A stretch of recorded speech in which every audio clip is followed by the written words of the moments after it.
When I installed a Tesla charger at my home, I figured it would only be for my personal use. But in every HOA, there's always one neighbor who feels entitled to things that don't belong to them. Enter Karen. She marched up one day, arms crossed, and demanded that since I lived in a community, I had to let her use my charger for free. She drove a Lexus hybrid and insisted it was basically the same thing as a Tesla. I politely explained that my charger wasn't compatible, and more importantly, it wasn't community property. Of course, she didn't take that well. She called me selfish, threatened to bring it up at the next HOA meeting, and stomped away. I thought that would be the end of it. Spoiler, it wasn't. A week later, I caught her in my driveway. She had snuck over and plugged her Lexus into my Tesla charger using some off-brand adapter. Within seconds, sparks flew. The smell of burning plastic filled the air. Her Lexus screamed in protest before the charger tripped and shut everything down. She panicked, tried to blame me for the damage, but by then, half the neighborhood was watching. Needless to say, the HOA sided with me. And Karen? Well, let's just say she learned the hard way that entitlement doesn't mix well with high-voltage electricity. Boundaries matter in shared communities because they define the fine balance between personal property and collective responsibility. Living in a neighborhood with an HOA means people share roads, parks, amenities, and sometimes even rules about what color you can paint your front door. But there is a crucial difference between what is truly communal and what belongs to an individual homeowner. This is where so many disputes begin, because some people confuse proximity with ownership. Just because you can see it, walk past it, or benefit from it doesn't automatically mean it is yours to use. The Tesla charger story illustrates this perfectly. One person thought that because the charger was installed in the neighborhood, it somehow counted as a shared resource. In reality, it was purchased, maintained, and powered by a private homeowner, making it as personal as their washing machine or refrigerator. Understanding these boundaries is essential, not only for avoiding conflict, but also for cultivating respect and harmony in any shared living space. What people often overlook is that clear boundaries are not about selfishness, but about fairness and sustainability. Imagine if everyone treated each neighbor's resources as community property. One person might borrow a lawnmower without asking. Another might start parking in someone else's driveway because it's closer to the mailbox. And someone else might decide your swimming pool is free for their kids to use whenever it's hot outside. Without boundaries, the entire neighborhood would descend into chaos. Boundaries protect everyone from this chaos by ensuring each person knows what belongs to them, what belongs to others, and what belongs to the community. In that sense, respecting private property is one of the most basic but powerful rules for peaceful coexistence. There is also a practical side to boundaries. Personal resources come with costs. A Tesla charger, for example, isn't just a plug in the wall. It's an expensive piece of equipment tied directly to someone's electrical system. The homeowner pays the installation fee, the maintenance costs, and most importantly, the electricity bill every month. If someone else uses it freely, they are not just borrowing, they are shifting the financial burden onto someone who never agreed to pay for them. That lack of consent is at the core of why boundaries matter. In educational terms, it mirrors a broader principle of ethics. Taking without permission, even if it seems minor, is a violation of autonomy. The right to control your own resources is a basic expectation of ownership, whether we are talking about physical property, intellectual property, or even personal time. When neighbors ignore these boundaries, it creates resentment and mistrust. Once that line has been crossed, it becomes harder to repair relationships. People may start to feel exploited, leading to hostility and escalating disputes. On the other hand, when boundaries are respected, trust grows. Neighbors are more likely to willingly share when asked politely because they know their generosity won't be taken for granted. It's not about denying access, but about preserving the ability to choose when and how to give. That choice is the foundation of goodwill, and it evaporates when people assume entitlement. The educational takeaway here is that communities thrive not when everyone demands equal access to everything, but when everyone recognizes the limits of their rights and the importance of respecting others. Boundaries help distinguish between what is common ground and what is private territory. They prevent small inconveniences from turning into large disputes, and they encourage a culture where people ask rather than assume. The lesson from the Tesla charger is not just about electricity or cars. It's about the principle that mutual respect begins with acknowledging that ownership matters. Without that acknowledgement, a community cannot function smoothly, no matter how many rules or HOA meetings it holds. Entitlement versus responsibility is one of the most important lessons that can be learned from everyday conflicts in neighborhoods, workplaces, and even families. Entitlement is the belief that one deserves special treatment or benefits without putting in the effort, paying the cost, or respecting the rules that govern access.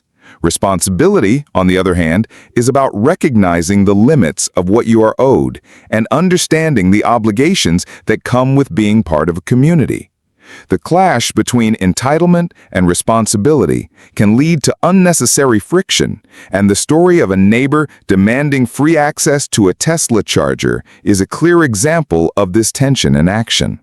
When someone feels entitled, they often believe their wants automatically outweigh another person's rights.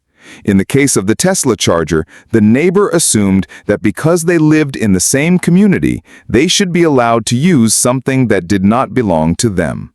This mindset is rooted in a lack of awareness about responsibility. Responsibility would mean acknowledging that if you drive a vehicle that requires charging, it is your duty to secure your own charging solution. Entitlement removes that sense of duty and instead shifts the burden onto someone else.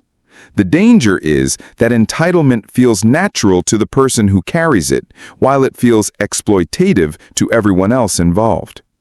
One of the problems with entitlement is that it blinds people to the hidden costs and efforts others have already invested. For example, in the story, the homeowner had paid for the installation, bore the ongoing electrical expenses, and assumed all risks associated with maintaining that charger. By demanding free access, the entitled neighbor was ignoring all of those contributions and effectively erasing the homeowner's responsibility. This behavior often creates resentment because it sends the message that the effort of one person is less valuable than the desires of another. In contrast, when people embrace responsibility, they learn to recognize and appreciate the unseen work and resources that go into maintaining any service, amenity, or piece of property. The distinction between entitlement and responsibility also connects to broader life skills. Entitlement stunts personal growth because it relies on others to fill gaps that one should address themselves. Responsibility, however, cultivates independence and problem-solving. For instance, a responsible neighbor might have asked for advice on installing their own charger or offered to pay for occasional use rather than demanding free access. That mindset would have fostered cooperation instead of conflict. It shows that responsibility creates opportunities for collaboration, while entitlement closes the door to healthy relationships. Another important aspect is that entitlement often leads to negative consequences that the entitled individual doesn't foresee. In the story, the neighbor's decision to act on her entitlement ended with a fried Lexus. This outcome wasn't simply bad luck. It was the result of disregarding responsibility. She ignored warnings about compatibility and assumed she was owed access regardless of potential risks. This illustrates how entitlement can push people into reckless choices, whereas responsibility encourages caution, planning, and respect for boundaries. It highlights the practical truth that responsibility protects us from harm, while entitlement often invites it. From an educational standpoint, the lesson is clear. Entitlement undermines community trust, while responsibility strengthens it. When people act responsibly, they demonstrate respect for others' investments, boundaries, and well-being. They take charge of their own needs instead of shifting them onto others. This behavior builds mutual respect and makes cooperation possible. On the other hand, entitlement erodes trust because it signals that one person believes their comfort should come at someone else's expense. Communities cannot thrive in an environment where entitlement goes unchecked. Ultimately, the balance between entitlement and responsibility is not just about neighborhood disputes or charging stations. It is a life principle that extends to work ethics, personal relationships, and civic participation. Being responsible means understanding that rights and privileges come paired with duties and limits. Entitlement assumes rights exist without obligations. The difference between the two is the difference between living in harmony with others and constantly clashing with them. By choosing responsibility over entitlement, individuals not only protect their own integrity, but also contribute to stronger, healthier communities. Consequences of ignoring warnings are often underestimated in both personal life and community settings, yet they hold some of the most valuable lessons for growth and safety. Warnings exist for a reason. They are signals that help us avoid harm, protect property, and maintain relationships. Ignoring them does not make the risk go away. Instead, it magnifies the likelihood of damage. In the story of the neighbor who demanded free access to a Tesla charger, the warnings were clear. She was told the charger was not designed for her car. She was informed that it was not her property, and she was reminded that using it could lead to problems. By dismissing these warnings, she set herself up for a situation that ended with sparks flying, a damaged Lexus, and a very public embarrassment. This example shows how ignoring even simple cautions can escalate into preventable disasters. The psychology behind ignoring warnings often comes from a mix of arrogance, impatience, and misplaced confidence. Some people believe that rules or cautions do not apply to them. They see warnings as optional rather than essential. In the neighbor's case, her sense of entitlement likely fueled the belief that she could bypass both technical and social warnings without facing consequences. This is a common pattern. When people convince themselves they know better than those offering the caution, they expose themselves to risks that are often avoidable. Responsibility requires humility, which means accepting that warnings come from experience, expertise, or precedent.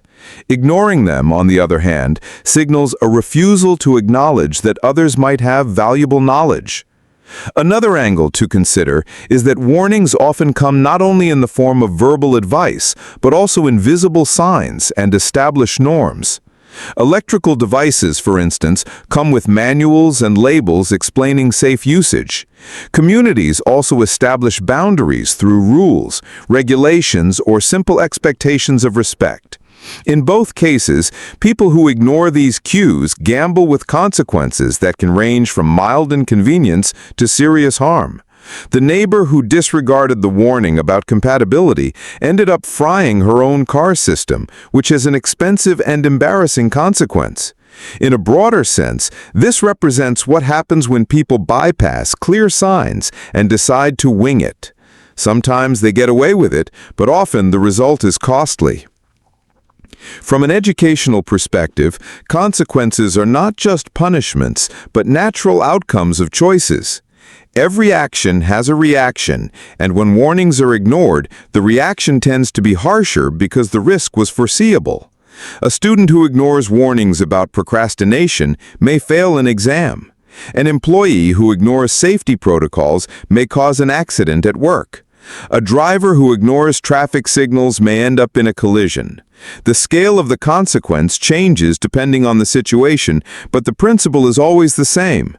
The cost of ignoring warnings is usually higher than the effort it would have taken to heed them. Another layer to this lesson is accountability. When consequences arrive, people who ignored warnings often attempt to shift blame. In the charger story, the neighbor tried to blame the homeowner, as if his refusal to allow free access was the problem, rather than her disregard of warnings. This is a defense mechanism that avoids responsibility but does not erase the outcome. In fact, shifting blame after ignoring warnings often deepens the embarrassment of the situation. The inability to accept responsibility only deepened the embarrassment of the situation. Ultimately, the lesson here is that warnings are not obstacles meant to limit freedom, but guardrails designed to prevent unnecessary harm. Respecting them reflects wisdom, not weakness. Choosing to heed warnings is a sign of maturity, responsibility, and foresight. Ignoring them, however, carries consequences that are often irreversible, whether in terms of financial loss, personal safety, or social trust. The fried Lexus becomes more than just a neighborhood drama. It becomes an educational reminder that consequences are the natural teachers of those who dismiss caution. Heeding warnings may feel inconvenient in the short term, but in the long term, it saves resources, preserves relationships, and protects reputations. Protecting your property and standing your ground is not about being confrontational or unneighborly. It is about ensuring fairness, preserving personal rights, and maintaining healthy boundaries in any shared environment. Property, whether it is something as small as a charger or as significant as a home, represents investment, responsibility, and personal space. When people do not stand firm in protecting their property, they unintentionally invite misuse, exploitation, and even conflict. The Tesla Charger incident is a good reminder of why protecting property matters and why it is equally important to be confident in standing your ground when faced with unreasonable demands. The first layer of this principle is the acknowledgement that ownership carries both costs and responsibilities. When someone buys, installs, and maintains a piece of equipment like a Tesla Charger, they are not just paying for the item itself, but also for ongoing expenses such as maintenance and electricity. To allow others to use it freely without permission is essentially to absorb their costs in addition to your own. Protecting your property in this context is not selfish, it is simply fair. It ensures that those who benefit are also those who bear the costs. Standing your ground communicates clearly that you value your time, money, and energy, and that others must respect that effort. Standing your ground also creates a ripple effect in terms of community respect. When people see that boundaries are upheld, they are less likely to test them in the future. It establishes a precedent that entitlement will not be rewarded, and that property rights will be honored.